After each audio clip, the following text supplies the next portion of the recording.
Yeah, my pleasure. After touring a printing company in Northern Virginia, President Bush said he and his advisors believe the troubled economy will turn around after tax rebates from the economic stimulus package kick in.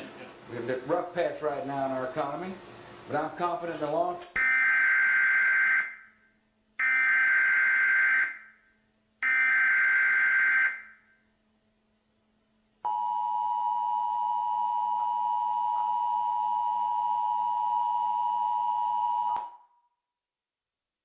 This message is being broadcast by the Department of Defense of the Republic. At 2 a.m. Eastern Standard Time, multiple unidentified objects were confirmed to have entered Earth's atmosphere.